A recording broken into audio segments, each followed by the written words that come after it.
a gland, the site for synthesis of hormone. Okay, so please bring out your handout and let's first start with adrenal gland. Let me share my screen now.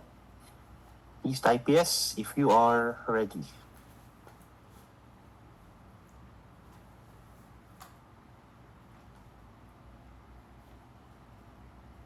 Please type yes if you are ready for the adrenal gland discussion. Okay, so let's proceed. Okay, so let's now discuss adrenal gland. Okay, so let's first have an overview of the adrenal gland. Okay, because adrenal gland, okay, is a multifunctional organ.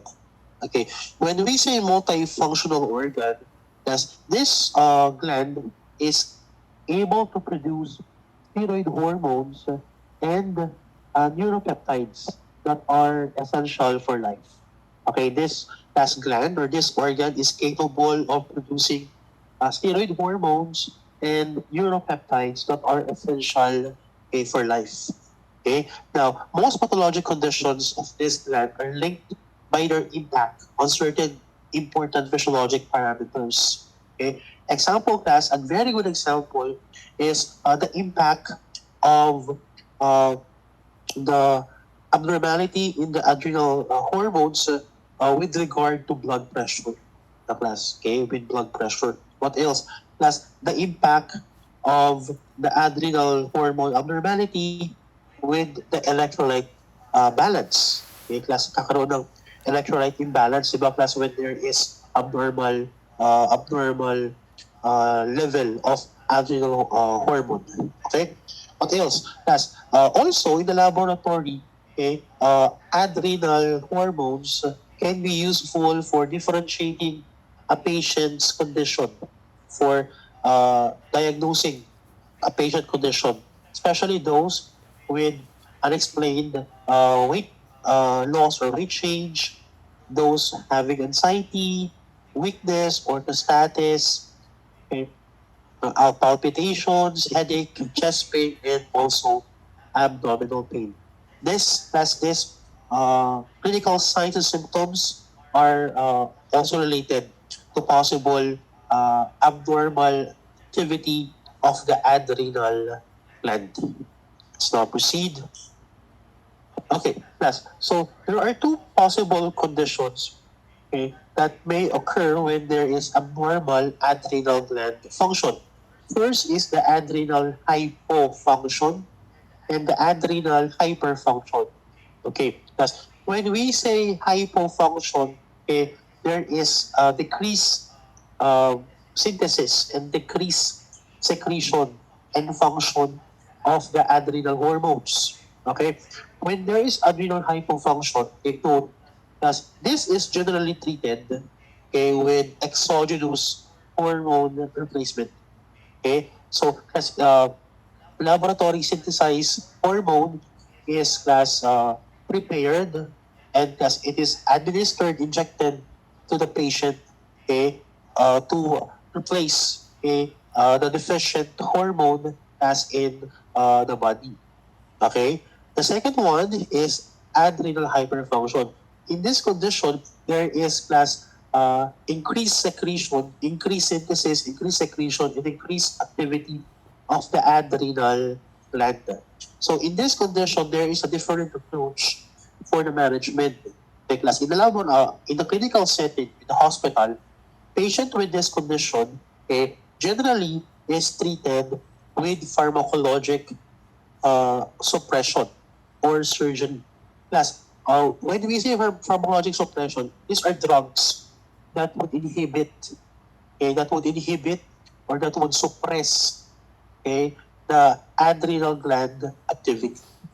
Okay? Plus, and in more severe cases, the surgery is also performed. Surgery class of the adrenal gland. Okay? Next. Embryology and anatomy. Okay. As the endocrine gland, a class or the adrenal gland, is also known as the suprarenal gland. Plus suprarenal because this endocrine gland is seen on top of the kidney. So supra meaning on top or above. And renal is the kidneys, di ba? Renal. So suprarenal gland ang other name for the adrenal gland. Okay, it is found or it is located on top of the kidney. Okay, now in terms of the shape, class, so the right and the left part of the adrenal gland have different a shape. The right side or the right part of the gland is triangular, while the left part of the gland is semilunar shape. Okay, semilunar shape. Okay?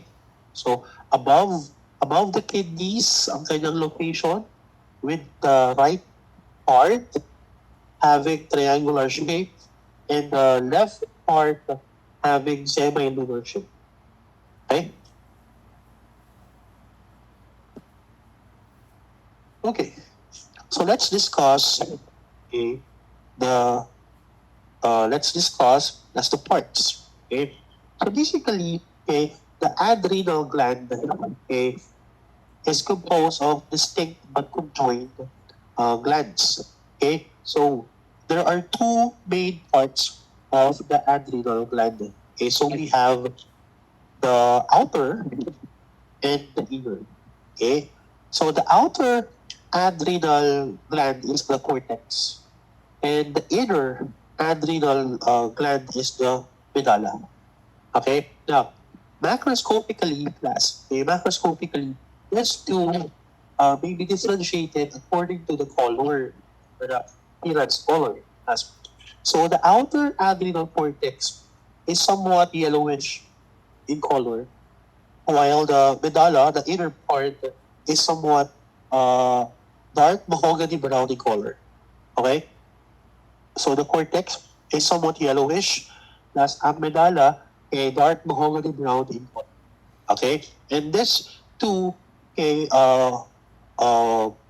portions or parts of the adrenal gland have different hormone secretions and functions. Okay? Okay, so let's discuss.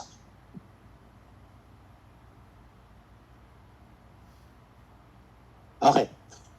Let's now discuss the different functions. Okay. So basically, the adrenal gland is chiefly responsible for releasing a hormone in response to stress. Class, stress is the ultimate stimulus for the release of the hormones under this gland. Okay. So when there is stress, plus there is an increase. And there is an increase in the secretion of the hormones under this hormone under this gland. Sample class being cortisol, na class, diba? So corticoids such as cortisol is released. Ano pa? Catecholamine such as epinephrine is also released. Diba class? Sabi natin, cortisol and epinephrine are potent stress hormones, right? So why? Because stress as a stimulus would cause the adrenal gland to respond by synthesizing and secreting the hormones, right? Cortisol and epinephrine, right? What else? So the adrenal glands also affect the kidney function.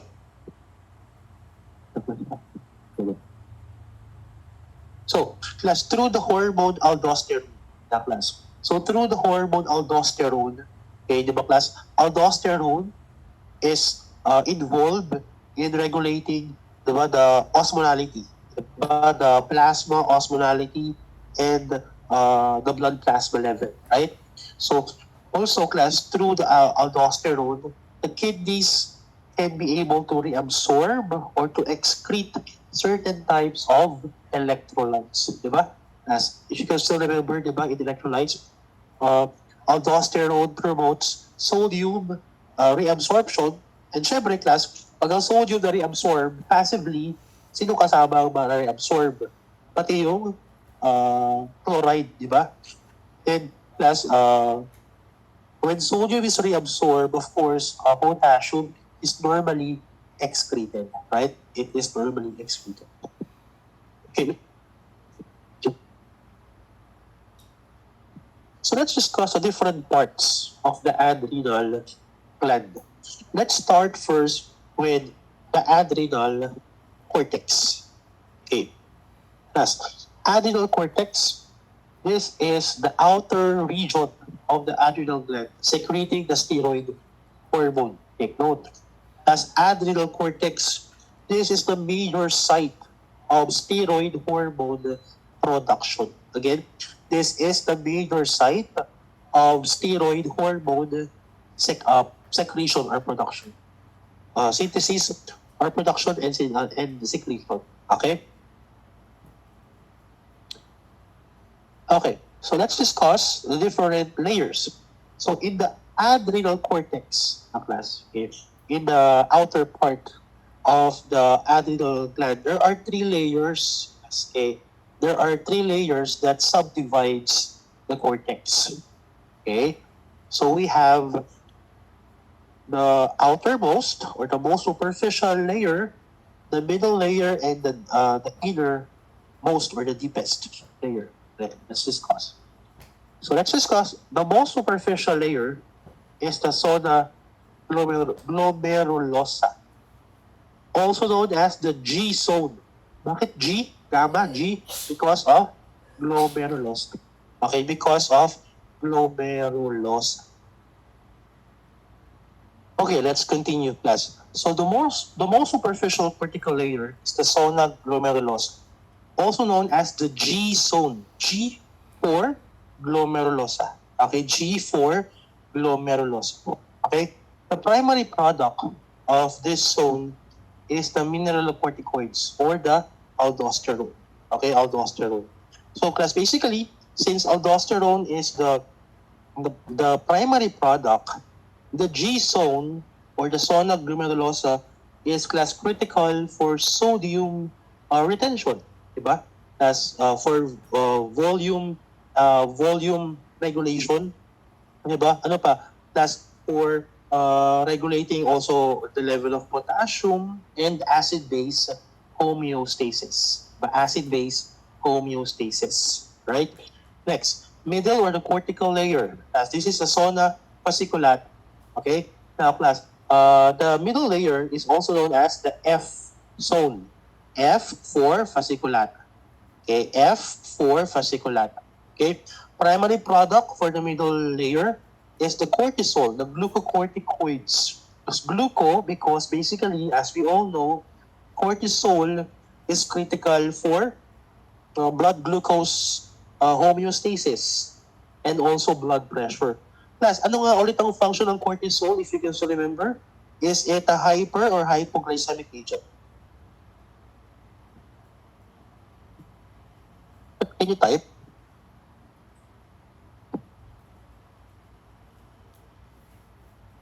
Ano ulit ang function ng cortisol? Hyper or hypoglycemic agent? No. Hyperglycemic. Tingin ko gusto diba? No.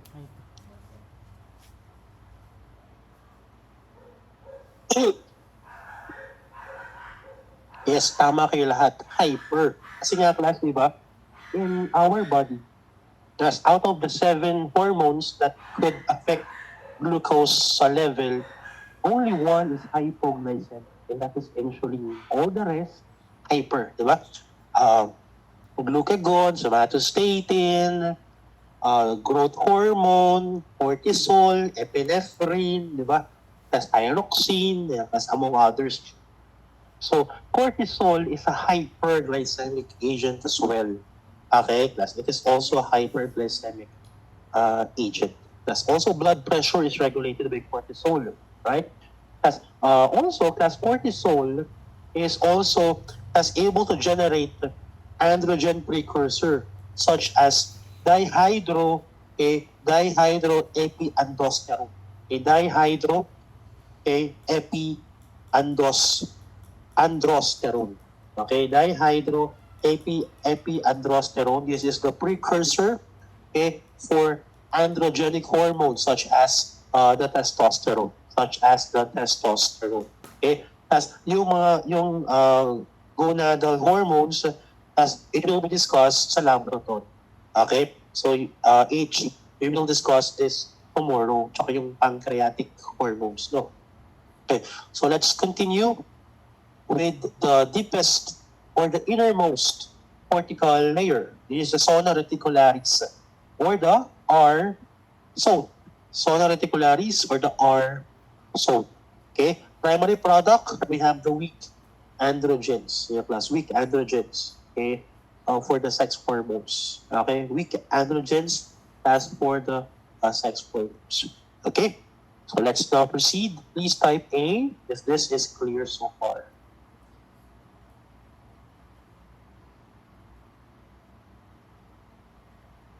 Okay, so let's discuss the different hormones in each of the three layers of the adrenal cortex. Okay, so let's first start with the mineralocorticoids. Okay, Tapos ka na sa 6. let's start with the mineralocorticoids. Okay, let's start with the production. Nung Okay, 49 good. ka na. So, production of the mineralocorticoid occurs in the G zone or the zona glomerulosa. Right?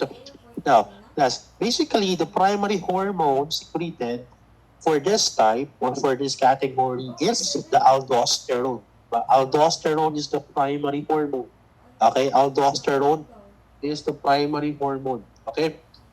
So basically, class, diba, aldosterone is considered as the most potent electrolyte regulating hormone. It's the most potent, aldosterone is the most potent electrolyte regulating hormone. Right? Now, plus, for the secretion, remember, okay, the secretion of aldosterone by the adrenal cortex is regulated by an oligopeptide known as angiotensin 2.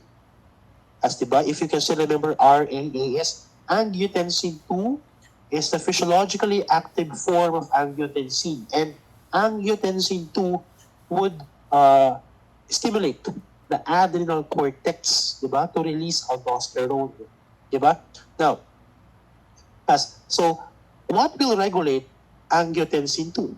Angiotensin 2 class is regulated by angiotensin 1. And remember, the conversion of angiotensin 1 to 2 is catalyzed by the enzyme ACE, the angiotensin converting enzyme, and the conversion happens in, of course, the lungs, because ACE is produced by the epithelioid cells and the macrophage of the lungs, right? Now, angiotensin 1 is regulated by renin, diba? Renin. Okay, so nagsimula class nag-regulate sa secretion ng aldosterone ang angiotensin 2, the active form, which is controlled by angiotensin 1, the inactive form. So the conversion, the conversion is catalyzed by ACE in the lungs, angiotensin converting enzyme, and angiotensin 1 is regulated by renin. Right? Next. Class function. What is the function class of aldosterone? Of course, the function is to maintain a sodium balance. This is a primary function of the class, to maintain mainly the sodium balance. The sodium class ang primary target ng aldosterone class. So for sodium retention, sodium reabsorption, so that sodium level is maintained in the plasma. In exchange for sodium, diba, potassium is excreted. Right? Okay. Next. Okay. Primary mineralocorticoid aldosterone as a secretion and function. Okay. Let's start with the secretion. So aldosterone is secreted in response to the following. First, high potassium levels. Okay?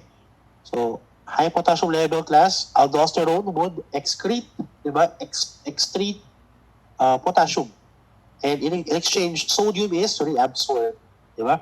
What else? Low extracellular sodium level. Okay? When sodium level is low outside of the cell in the plasma, so sodium must be retained. Mas kailangan ma-retain, ma-reabsorb yung sodium. Okay? In the filtrate, in the glomerular filtrate gas. Okay? That is also the function of aldosterone and low fluid levels and blood volume. Why? Remember, yes, one of the main function of sodium is for volume regulation, right? So the plasma volume is maintained by sodium. And in order for the volume to be maintained at normal level, as kailangan normal yung level ng sodium. And for that to happen, aldosterone must maintain the normal sodium level. Okay? Ulitin class natin. Pag mataas ang potassium level, aldosterone is secreted to promote potassium excretion. Pagbabawas ng potassium kasi sobra-sobra na. Through the kidneys, of course. Second, kapag mababa ang sodium sa plasma, okay, mas kailangan ng aldosterone to retain, to reclaim, to reabsorb sodium. Okay? Kasi nga mababa sa plasma, so kailangan ma-reabsorb sa kidneys. And finally, class, low fluid levels of blood volume because sodium's primary function is for volume regulation, for maintenance of as plasma volume, right? Okay, next.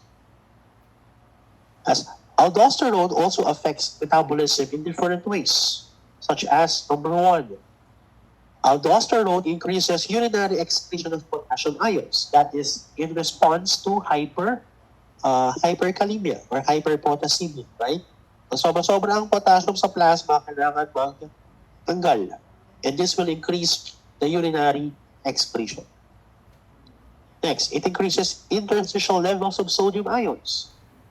The second one is in response to low sodium levels. So, kailangan class ng sodium reabsorption in the kidneys to increase the level of sodium ions outside of the cells and in the interstitial fluid as well. It increases water retention and blood volume. Class. The third one is also as in response to maintaining a normal blood volume and fluid level. Okay? Please type B bravo if this is clear.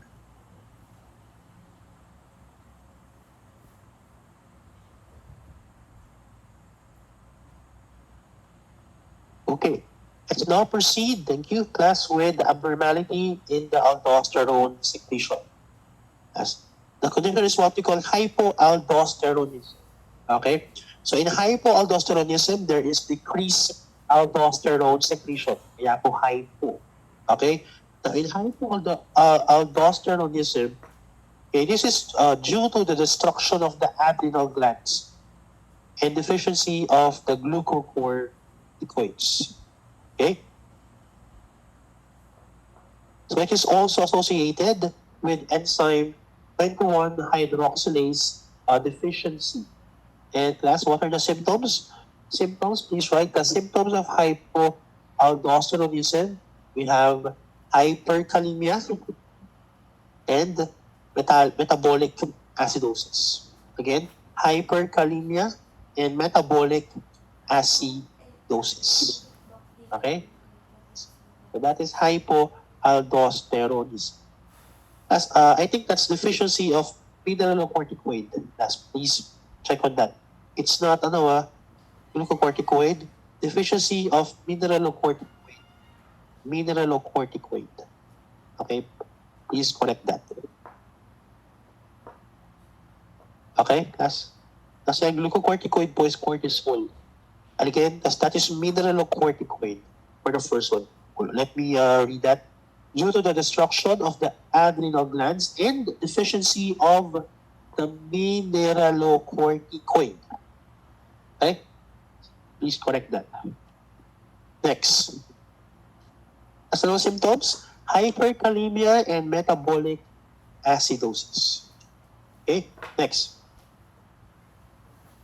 Glucocorticoid. Okay. Let's start class with the production. So glucocorticoids are produced in the F zone or the zona fasciculata. Zona fasciculata. Okay? Now, that's the primary hormone under this category is of course the cortisol. Okay, that's cortisol. Okay, so among humans, it is the cortisol. Okay, and in many other animals, it is as corticosterone. Okay, so the primary hormone for humans in glucocorticoid type is cortisol. In many other animal type or the lower forms of mammals, okay, it's called corticosterone. Okay, corticosterone.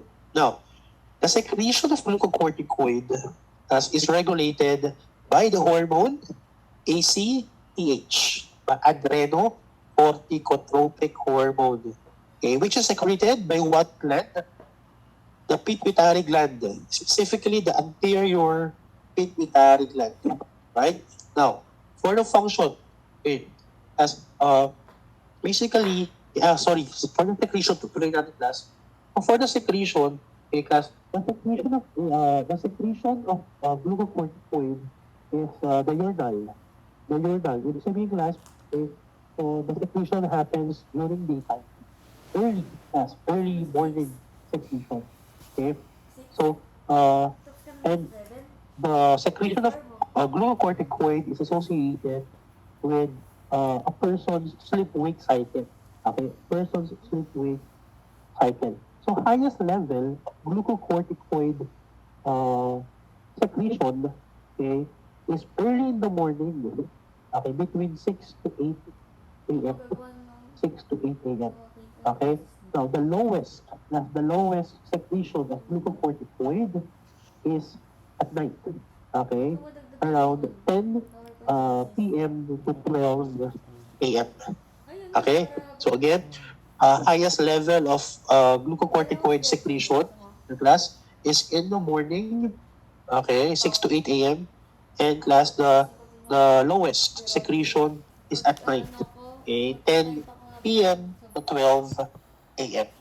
Okay, for the function, of course, so for the glucocorticoid as a stress hormone, plus it is responsible for regulating blood pressure, plus so kapag may high BP class, kapag may tachycardia yung patient, pag papalpitate ka class, so cortisol is released to lower blood pressure. And also class, cortisol is released when there is hypoglycemia. As kapag mababa ang plasma glucose level ng patient, mag-release ng cortisol to promote, to increase the plasma glucose. Kaya nga siya tinawag na hyperglycemic agent. Okay? Please type letter C, Charlie, if this is clear.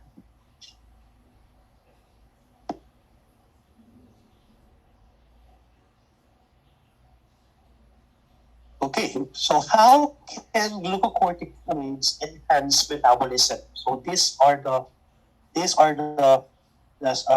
contributions of cortisol to the metabolic process. No, okay. So upon binding to its target cell or tissue, cortisol enhances metabolism in several ways. Okay, first, cortisol stimulates the release of amino acids from the body. Okay?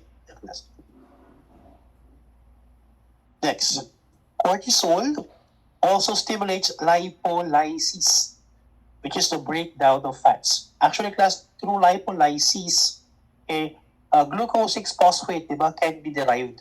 Kaya class, pwedeng papataas ng cortisol yung plasma glucose level through lipolysis. And of course, with lipolysis, ketone bodies, diba, class ketone bodies are generated, of course. Next, it stimulates gluconeogenesis, which is the production of glucose from non-carbohydrate source, such as amino acids and lipids. Kaya nagkakaroon ng hyperglycemic state yung patient, which is an anti-insulin or contradicting to insulin's function. What else? It increases blood glucose levels in response to stress by inhibiting glucose uptake into the muscle and fat cells.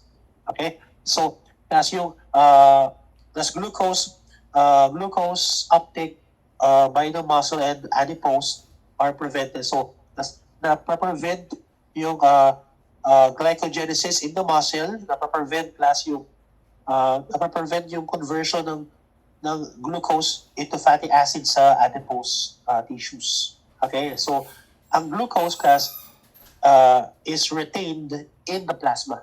Okay? In the plasma. Kaya plus, it can also elevate the plasma glucose level. Also, plus, cortisol can strengthen cardiac muscle contraction. It can strengthen cardiac muscle contraction. What else? Okay? Cortisol can also increase water retention. Okay? Water retention class in the kidneys. Okay? And cortisol has anti-inflammatory and anti-allergic effects. Okay. Yan. Yes. So these are examples. Kaya class, may mga gamot na may cortisol as part of its active ingredients, because of its anti-inflammatory and anti-allergic properties. Okay, please copy.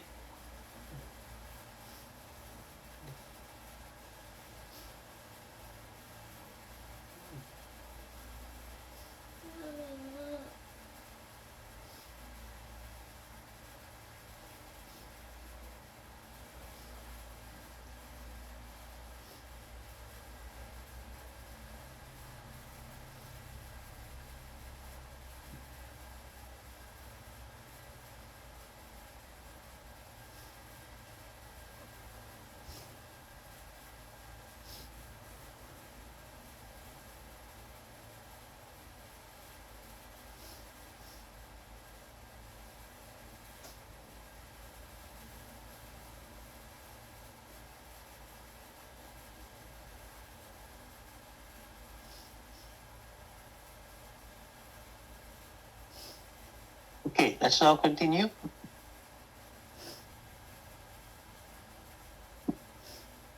With the clinical disorders, okay, affecting cortisol production.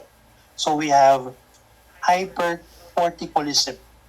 Okay, as hypercorticolism, okay, basically class, this is Cushing syndrome, class also known as Cushing syndrome. Okay, hypercorticolism or the Cushing syndrome. As this is caused primarily by excessive production of cortisol and ACTH. As remember, ACTH, diba? As ACTH would stimulate the adrenal gland to produce adrenal hormones, right? So, pag mataas ang ACTH class, tumataas ang cortisol production. And this is what we call the Cushing syndrome. Because, so what are the signs and symptoms of hypercorticolism? Please write, as we have weight gain. Okay, weight gain, but with thin extremities. Lumalaki class yung kaha, yung katawan, pero class yung extremities ay payat. Okay? Kasi tawag doon yung buffalo hump. Again, as there's weight gain, but with thin extremities. So, lumalaki lang yung kaha, yung katawan, pero class yung upper tsaka lower extremities payat. At tawag class doon, buffalo hump. Ano pa? As of course, there is hyperglycemia because cortisol is a hyperglycemic agent. What else? Thinning of the skin. Mas minipis yung balat. What else? Poor wound healing process. What else? hypertension, and decreased white blood cell. Okay, so those are the clinical symptoms and signs of hypercorticolism. Ulitin natin, weight gain but with thin extremities, the class, okay, or the buffalo hump, hyperglycemia, thinning of the skin, okay, poor wound healing, hypertension, and decreased white blood cells. Those are the effects of Cushing syndrome. Okay. Next, primary hypocorticolism. The primary hypocorticolism or the primary adrenal insufficiency. First, so due to decreased cortisol production. Mababa naman class. This is the opposite. As this order is Addison's disease. Okay, let's take note. Now, the cause of the decreased cortisol production is mainly because of the destruction of the adrenal cortex. At kapag nasira pa yung adrenal cortex, at nasira yung F-zone, okay?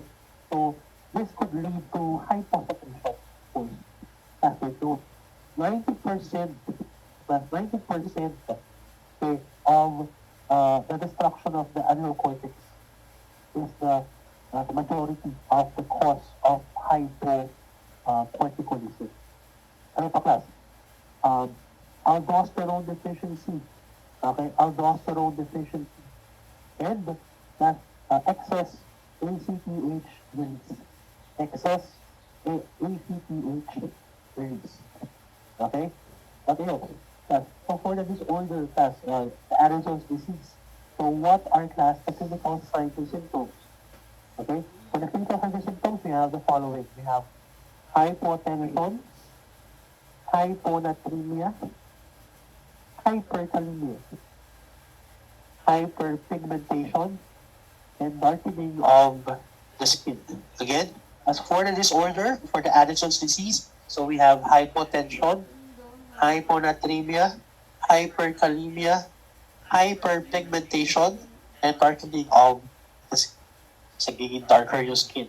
Okay? That's for Addison's disease. Next.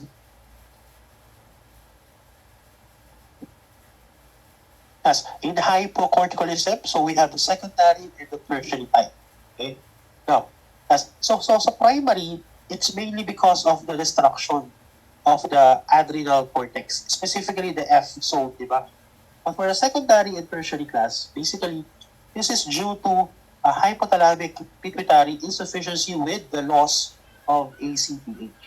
Okay. So basically, okay, kapag secondary, ang involved, ano class ang damage? Ano class ang may abnormalities? Yung anterior pituitary gland.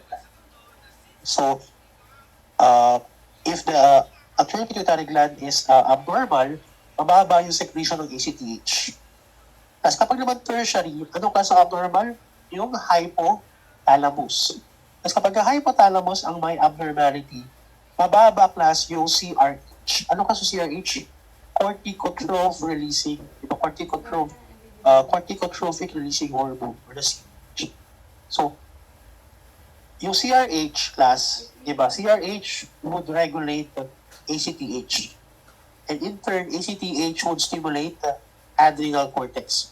Pag primary ang usapan, the main cause is the damage or destruction to the adrenal gland.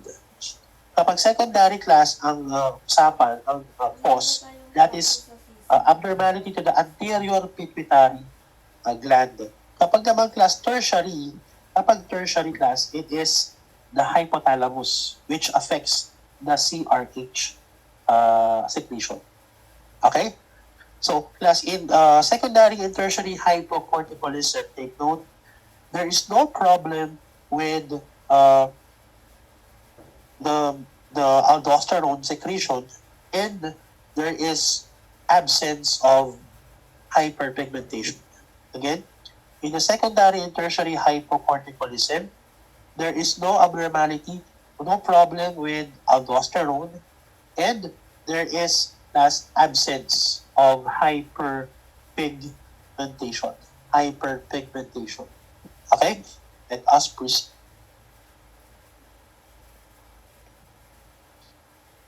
Next, we have the androgens. Okay? So the androgens class are produced, okay, in the zona reticularis, or the R zone, the innermost or the deepest zone of the adrenal cortex. Zona reticularis, or the R zone. Now, for stimulation, as they note, the androgens are stimulated as byproduct or produced as byproduct of the cortical synthesis that are regulated by ACTH. Again, class, so the androgens are produced as byproduct of cortical synthesis that are regulated by the ACTH, adrenocorticotropic hormone. Okay? Now, for the circulation, take note, as for the circulation, so these hormones are circulated, okay, and they are bound to steroid hormone binding globulin. Okay, again, as androgens are circulated, okay, wherein they are bound to protein as carrier. Because, diba, androgenic hormones are steroid hormones. So, as meron siyang as transporter protein. And what do we call the transporter protein? It is the steroid hormone binding globulin.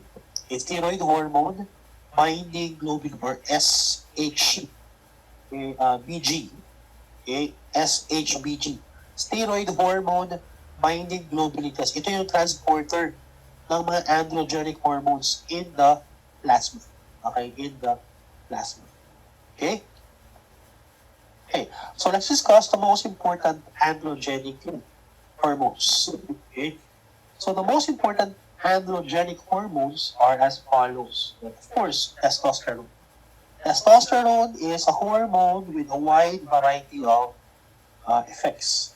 And as we all know, class, testosterone, okay, the function of testosterone ranges from the following. First, okay, enhances muscle mass. And what else? Testosterone also stimulates cell growth and development of the secondary sexual characteristics. Again, the testosterone has a wide variety of effects. So it ranges from number one, it enhances muscle mass, right? And number two, stimulation, or it stimulates the cell growth and development of the secondary sexual characteristics for males. No, for males. Kaya ka, diba? During the puberty stage, muscle mass is developed as lumalaki yung muscles. Tapos pinalabasan yung secondary characteristics ng mga lalaki.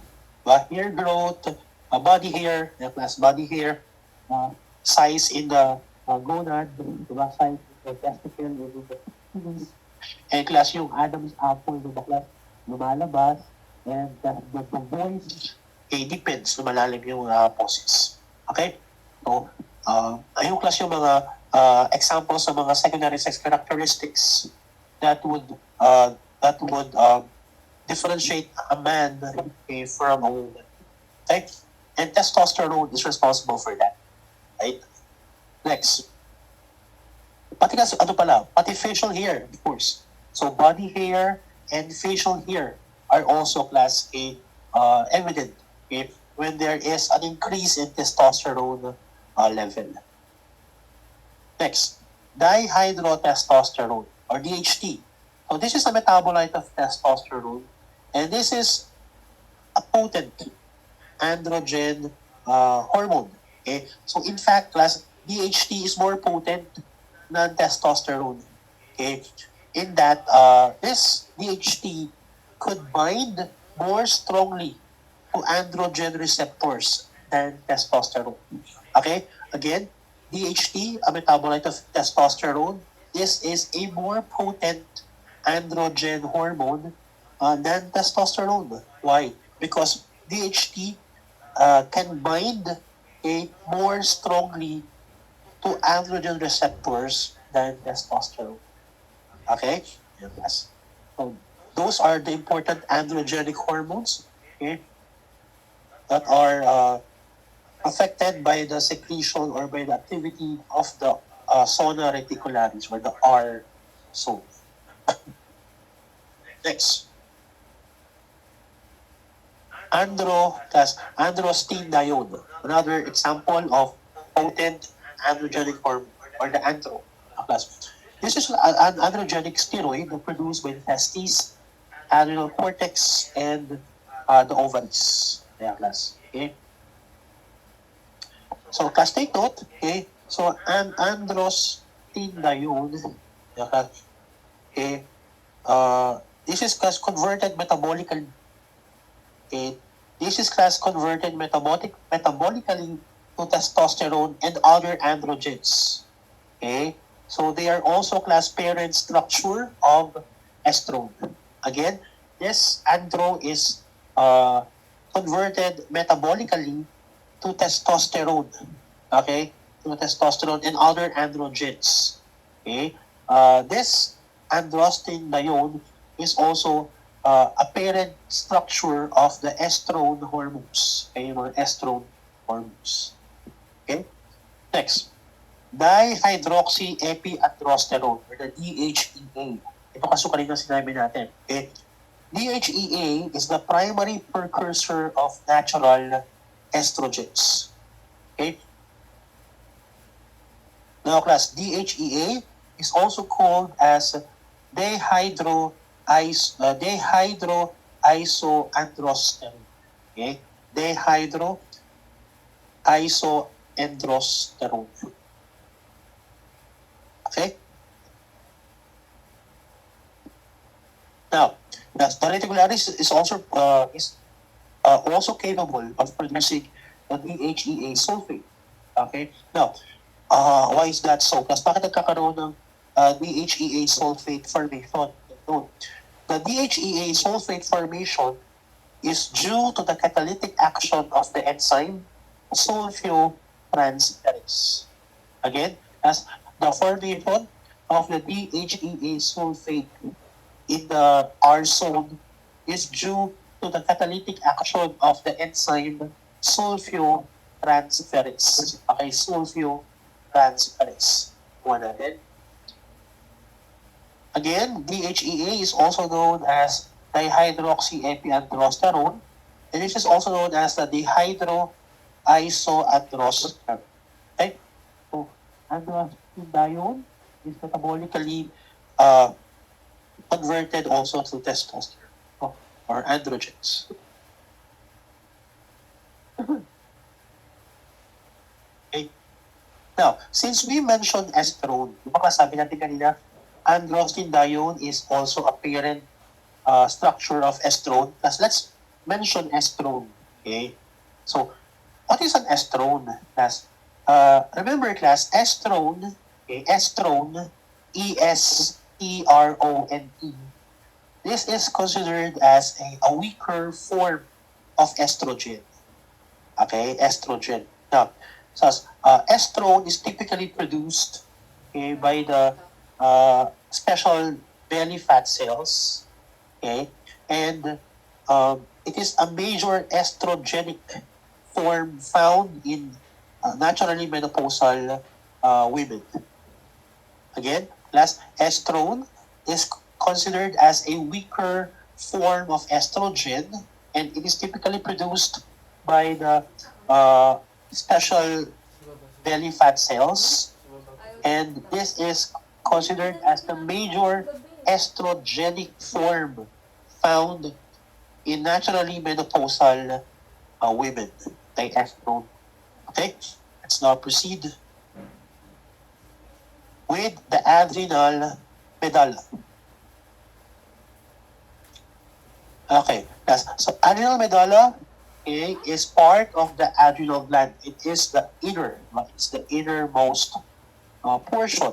Okay, so outermost is cortex, innermost is the medulla. Okay, so it is located at the center of the gland being surrounded by the adrenal cortex. Okay? Now, as adrenal medulla is the innermost part of the adrenal gland and consists of cells that secrete different hormones. So what are these hormones? Okay, so we have yung epinephrine,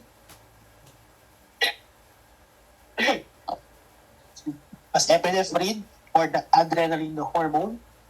Ano to kas? Norepinephrine or the noradrenaline hormone, and a small amount of dopamine, okay, in response by the stimulation of the sympathetic preganglionic neurons. Again, as the following are the hormones produced by the adrenal medulla. So we have the epinephrine or the adrenaline hormone. We have the norepinephrine or the noradrenaline hormone, and a small amount of dopamine, okay, in response to the stimulation by the sympathetic sympathetic preganglionic neurons. Sympathetic preganglionic neurons. Kasi di ba class, most of the dopamine is produced by the hypothalamus, di ba? Pero class, a small amount of dopamine is also produced by the adrenal medulla. Okay, let's discuss, okay, the cells and the function. Okay, so for the cells, that take note, okay, adrenal medulla is composed mainly of the hormone-producing chromaffin cells. And chromaffin cells. Spelling CHRO, C-H-R-O, MA, M-A, fin, double F-I-N, chromaffin. So these chromaffin cells, these are the cells of the adrenal medulla.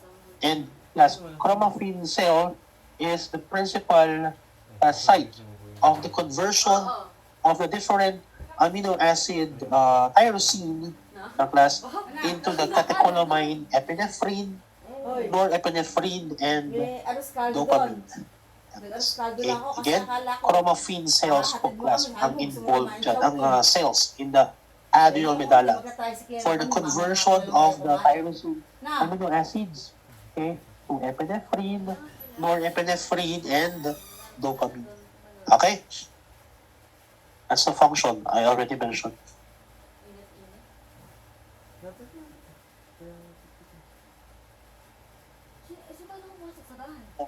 Okay, let's now continue with the different hormones secreted by the adrenal medulla. Let's start with epinephrine. So epinephrine, or the also known as adrenaline or secondary amine. Okay, so clinically, epinephrine is chemically, okay, as epinephrine is considered as a catecholamine.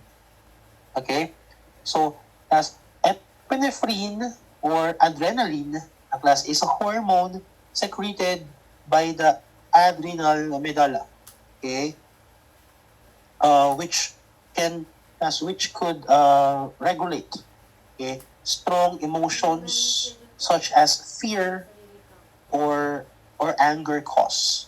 Okay, now,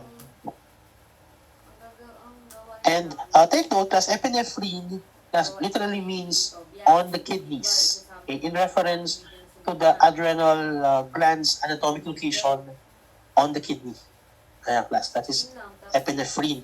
Now, as it is a hormone in the neurotransmitter also. Sabi mo class kanina ba, it could affect strong emotions such as anger and fear. Okay, and this is also called as the flight and fright hormone. A flight and fright hormone. Okay, now for the stimulation, plus sabi nga natin, di ba, adrenal medulla. Yes, okay, is responsible for this. Okay, the chromaffin cells of the adrenal medulla. Okay, it can increase glucose concentration because again, as epinephrine is a hyperglycemic agent. Okay, it is a hyperglycemic agent. Okay, and class, just to add, epinephrine is the most abundant. Okay, hormone in the adrenal medulla. is the most abundant hormone in the adrenal medulla. Okay. Now, let's balik tayo. Sorry. Now, why is it called flight and fight hormone? Just to add. Okay. Now, it's called flight and fight hormone because it is released, okay, in response to physiologic or psychological stress. As an example ng mga physiologic stress, sa injury. Okay. Ano kasi example ng psychological stress? Yan. Anxiety, stress, class, can cause the release of epinephrine. Okay? Kaya tinawag na flight and fright hormone. Kasi class, kapag may injury, kapag may physiologic threat or injury, kapag may psychologic stress or anxiety, ang klase mga threats yan that could release a epinephrine hormone. Okay, so any form of stress, okay, can actually stimulate any form of stress, okay, that could increase the cortisol level, okay, can stimulate the production. So any form of stress that could cause the release of cortisol, class, can also stimulate epinephrine production. Kuha natin. Okay. Now, again, it's a glucose elevating, glucose increasing hormone. Because as we all know, diba, class, epinephrine is a hyperglycemic agent. A hyperglycemic agent. So, what is the primary action of epinephrine as a hyperglycemic agent? So basically, epinephrine is it promotes glycogenolysis. It promotes glycogenolysis. Again, what is glycogenolysis? The breakdown of glycogen to release glucose. Class? So glycogenolysis is the breakdown or the catabolism of glycogen to release glucose. Right? Glycogenolysis. Okay. Now, aside from being a hyperglycemic agent, it also has the following function. Class. So it could increase heart rate. Okay. It could constrict blood vessels. It could dilate air passages and participates in the fight or flight response of the sympathetic nervous system. Okay, so those are the functions of epinephrine or adrenaline, secondary amyloid. Next. Class, so sabi ko kanina, chemically, epinephrine is a catecholamine.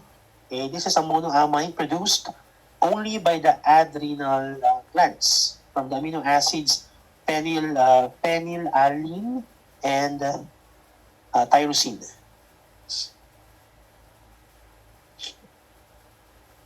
I think that's phenylalanine. Phenylalanine. Kulang ng phenylalaline. Yan. Phenylalanine. Sorry. That's typographical. Okay. So the term adrenaline is derived from the Latin roots ad and renis. That's ad and renis. Okay. So the Greek roots has epianephros. The meaning as iba class epianephros, lang po galing yung class yung epinephrine. Okay? So, meaning class on the kidneys. On the kidneys. As epi, class is the location, tapos nephros is yung kidney. So, on the kidneys. Kasi class, nakabase to sa location ng adrenal gland. Kaya class yung epinephrine from epinephros meaning on the kidneys. Okay? So, the term epinephrine is often shortened to ep class in clinical settings. Okay?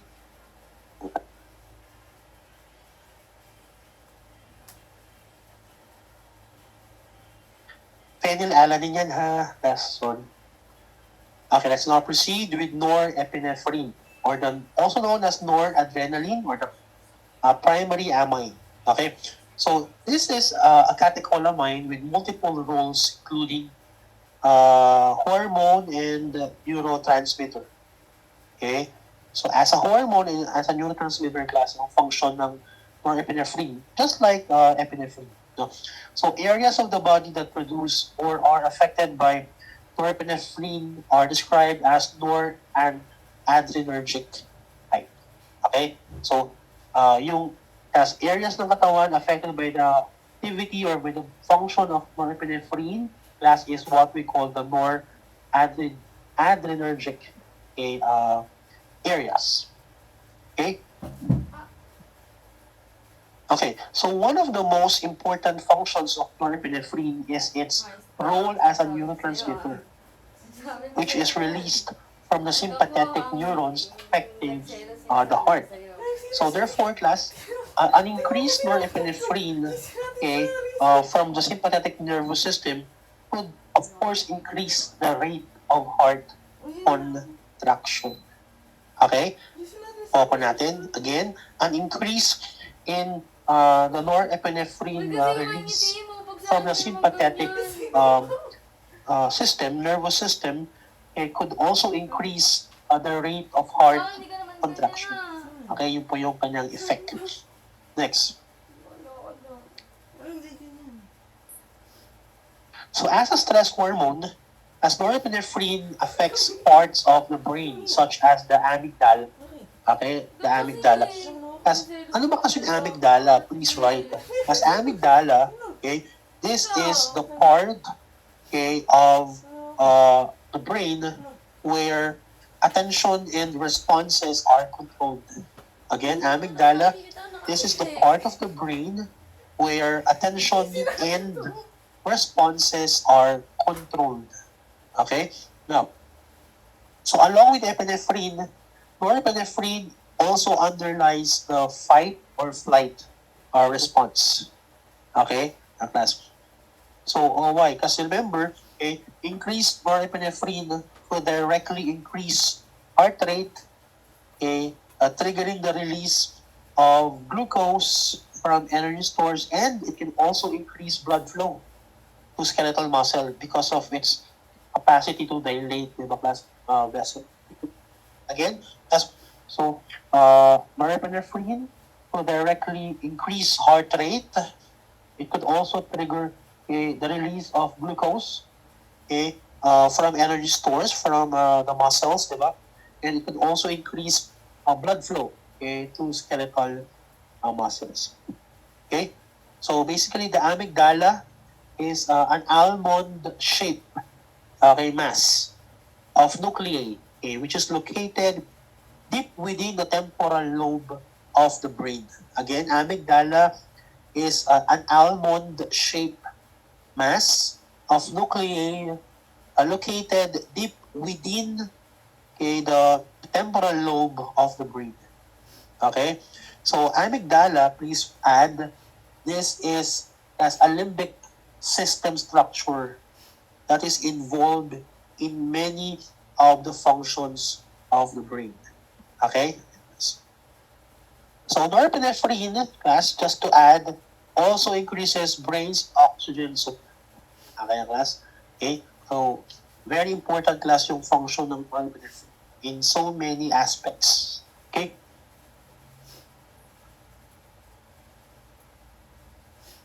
Okay.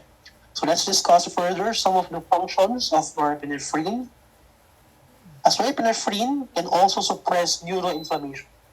Okay, so that's when there is a inflammatory process in the brain, or in the CNS, norepinephrine can suppress further inflammatory response. Okay, so this can occur when norepinephrine is released, when it is released and it diffuses as in the brain from the locus how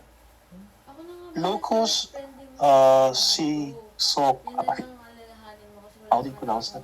Locus secluleus. Okay.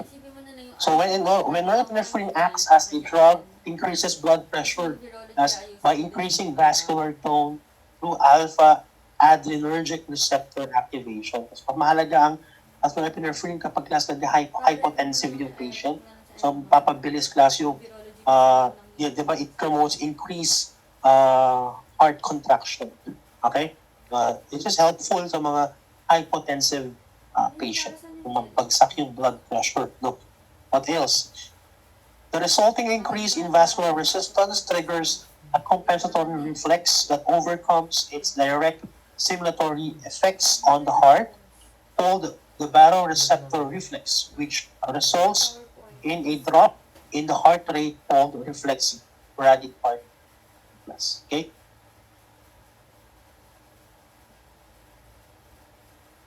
Okay, let's now proceed.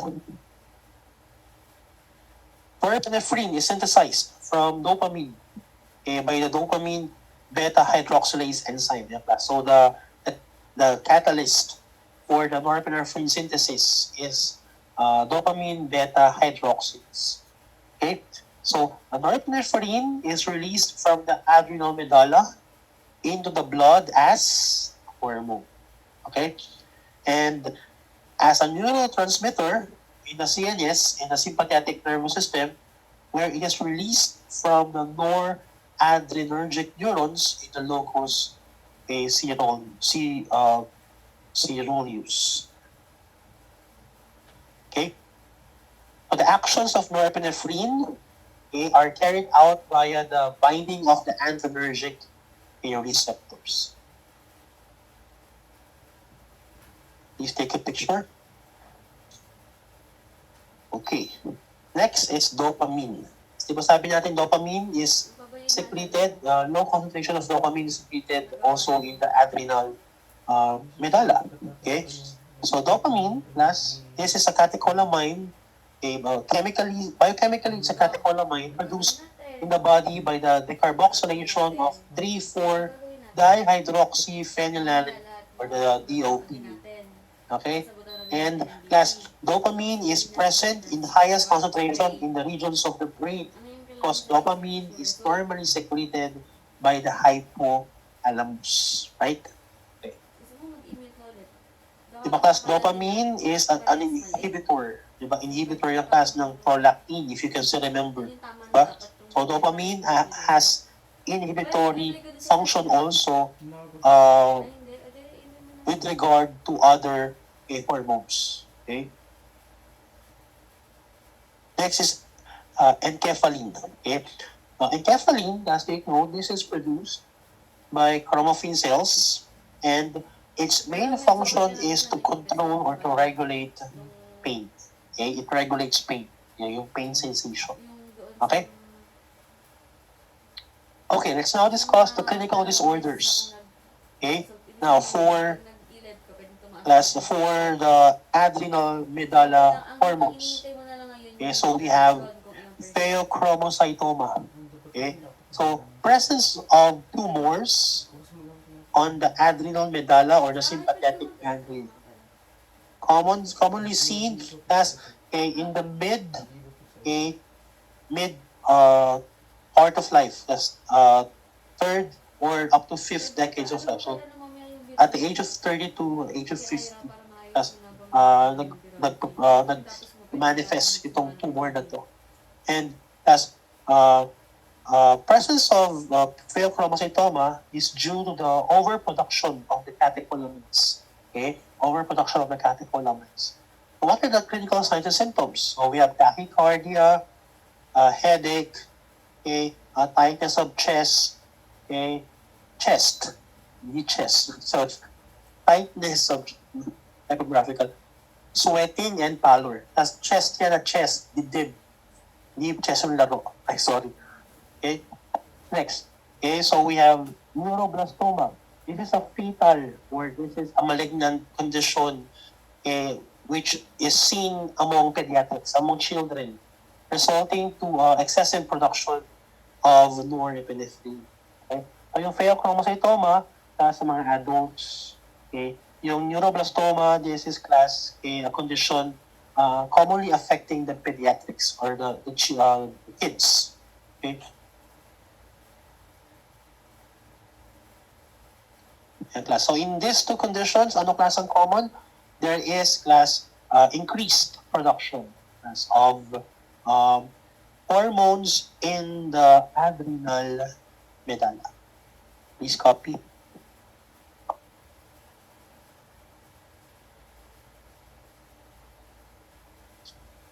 Okay, I think this is the last part of the discussion on adrenal gland. Okay, do you have any questions or do you have any clarifications? Please type your question or your clarifications now. Kung wala, please type none.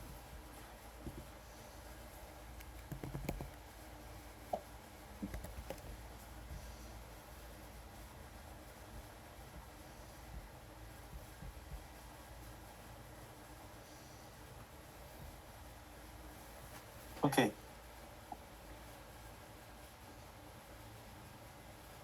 Okay, so walang tanong. So this is the last part for the adrenal gland. Okay, so I will give you a 5-minute break, and then let's continue with the pancreas. Okay, 5 minutes break, then we will discuss pancreas. Thank you.